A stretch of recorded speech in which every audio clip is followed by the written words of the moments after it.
اب آئیے، جو میں نے کہا تھا کہ دی موسٹ ریلیونٹ آج کے دور میں قرآن کی عظمت کیا ہے، پہلے یہ نوٹ کیجئے، حضور صلی اللہ علیہ وسلم کا اصل معجزہ قرآن ہے۔ کیا حضور صلی اللہ علیہ وسلم کو ید بیضا دیا گیا؟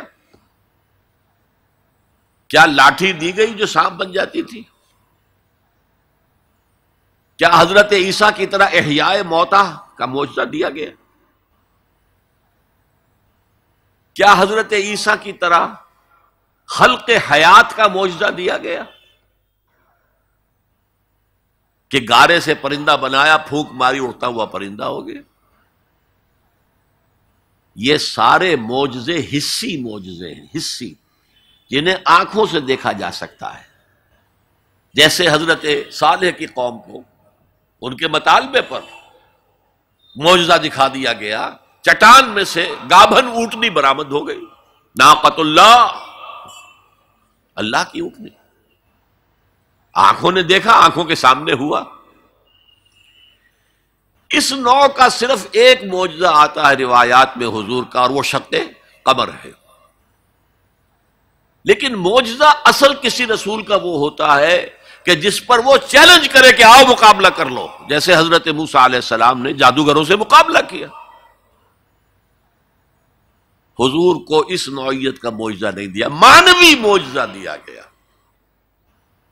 یہ دور اب کون سا تھا جبکہ انسانی فہم، انسانی سوچ، لیول آف کانشسنس یہ اونچا آ گیا تھا۔ وہ بچپنا دور ختم ہو گیا، بچپن میں کھلونے دے دیے جاتے ہیں، وہ حسی معجزات، اور پھر ان پر بھی کوئی ایمان نہیں لایا۔ کیا قوم صالح ایمان لائی اونٹنی کے معجزے پر؟ کیا آل فرعون ایمان لائے؟ 9 معجزے دکھائے ہیں حضرت موسیٰ علیہ السلام نے، یہ 2 تو پہلے تھے، 7 اور ہیں، کوئی ایمان نہیں لایا۔ آل فرعون میں سے کوئی ایمان نہیں لایا۔ حضور کا معجزہ قرآن ہے، اور چیلنج کیا ہے، اگر تم سمجھتے ہو یہ اللہ کا کلام نہیں، تم بھی ایسی کتاب بنا لاؤ، آؤ۔ پھر برسبیل تنزل کہا، کتاب پوری نہیں بنا سکتے، 10 سورتیں بنا لاؤ۔ سورہ ہود میں اس کو بھی قبول نہیں کیا، چیلنج کسی نے قبول نہیں کیا۔ اتنی شرافت ان میں تھی۔ وہ قوم بہت بری تھی، لیکن ان کے اندر 2 وصف بہت اہم تھے۔ ایک تو یہ زبان دے دی ہے، اب پیچھے نہیں ہٹنا، یہ وصف ان میں تھا۔ خود بھوکے رہ کر مہمان کو کھلانا ہے، یہ وصف ان میں تھا۔ اور یہ وصف بھی کہ کوئی جھوٹ موٹ کو کہتا لو جی میں نے بھی بنا دی ہے سورت، آؤ کر لو مقابلہ، کسی نے نہیں۔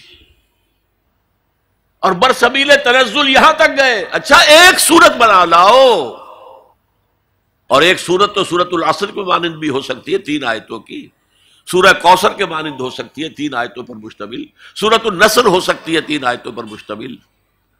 وَإِن كُنتُمْ فِي رَيْبٍ مِّمَّا نَزَّلْنَا عَلَىٰ عَبْدِنَا فَأْتُوا بِسُورَةٍ مِّن مِّثْلِهِ، اس جیسی کوئی ایک سورت بنا کر دے آؤ۔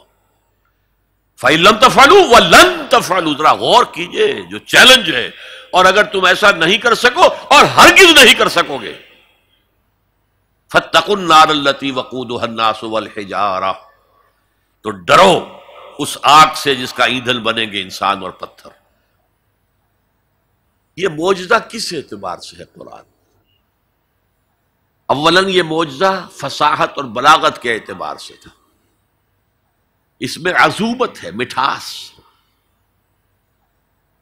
حضرت لبید رضی اللہ تعالی عنہ سبع معلقہ کے آخری شاعر تھے۔ وہاں رواج کیا تھا، ہر سال بڑے میلے لگتے تھے اور ان کے اندر مشاعرے ہوتے تھے، اور شعراء اپنے اپنے قصائد پیش کرتے تھے۔ جس کا قصیدہ سب سے اعلیٰ شمار ہوتا تھا، تمام شعراء اس کو سجدہ کرتے تھے، اور نمبر 2 ان کا قصیدہ بیت اللہ کے ساتھ لٹکا دیا جاتا تھا۔ ہی از دی پوئٹ آف دی ایئر، یہ ہمارا اس سال کا شاعر یہ ہے۔ وہی 7 معلقات جو لٹکا دیے گئے تھے، انہی پر کتاب ہے سبع معلقہ۔ حضرت لبید آخری آدمی ہے، لیکن جب ایمان لے آئے شعر کہنے چھوڑ دیے، حضرت عمر نے فرمایا لبید اب آپ شعر نہیں کہتے. جواب کیا تھا؟ اب بعد القرآن، کیا قرآن کے بعد بھی کسی کے لیے یہ موقع ہے کہ وہ کچھ کہے؟ سبائے معلقہ کا شاعر جس کو تمام شعراء سجدہ کر چکے، اب قرآن کے ہوتے ہوئے قرآن کے بعد کوئی کچھ کہے، اس کی مت ماری گئی. پہلی تو یہ بات. لیکن یہ جو معجزہ ہے قرآن کا، اس کا صحیح شعور ہم نہیں کر سکتے. یہ تو جس کی مادری زبان ہے وہی سمجھ سکتے تھے کہ اس کے اندر کیا فصاحت ہے، کیا بلاغت ہے، کیا عذوبت ہے، کیا مٹھاس ہے، کیسا ملکوتی غنا ہے. اس میں موسیقی ہے، اللہ کی موسیقی، ملکوتی غنا. اس کا اندازہ وہی کر سکتے تھے، ہم نہیں کر سکتے. لیکن ہمارے نزدیک جو بات پہلے میں نے کہی تھی، آج کے دور میں یہ سب سے بڑا معجزہ ہے جو انسان کو نظام عدل دیتا ہے. میں بتا چکا ہوں 300 برس سے انسان ٹھوکرے کھا رہا ہے، مشرق سے مغرب، مغرب سے مشرق، پھر مشرق سے مغرب. حضور نے ایک دفعہ زمین پر نقشہ کھینچا سوا السبیل کا، تنکا لے کر ایک سیدھا خط کھینچا، اور ایک خط وہ ہے جو اس کو کاٹ رہا ہے. اس کے بعد پھر آپ نے ایک دائرہ بنایا، سیمی سرکل. وہ جنت ہے، یہ دنیا میں صراط مستقیم یا سواء السبیل ہے، اور درمیان میں جہنم کے اوپر وہ پل صراط ہے. قرآن کے راستے پر چلو گے اس لیے کہ وہ پل صراط جہنم کے اوپر ہے. وَإِن مِّنكُمْ إِلَّا وَارِدُهَا كَانَ عَلَىٰ رَبِّكَ حَتْمًا مَّقْضِيًّا. وہ اس پل صراط سے ہو کر جنت میں پہنچ جائے گا.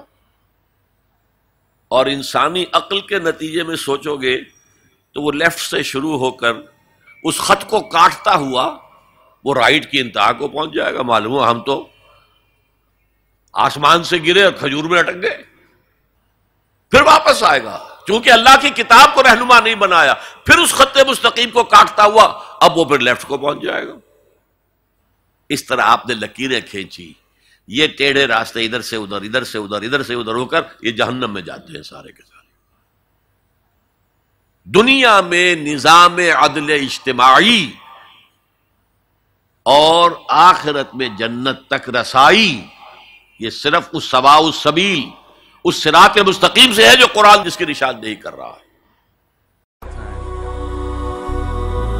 هي الحلقات تحفظني بآيات من القرآن، هي الحلقات تملأني بحب المصطفى العدنان، هي الحلقات تحفظني